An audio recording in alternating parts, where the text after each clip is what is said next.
నిజం, నీ మెసేజ్ కోసం ఎదురు చూస్తుంటా. Love you too. గుర్తొస్తున్నా. ఎవడు వీడు? ఏమంతో చార్జ్ చేస్తున్నావు?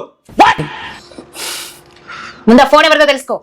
మస్తు షేడ్స్ ఉన్నాయరా నీలా. నాదే.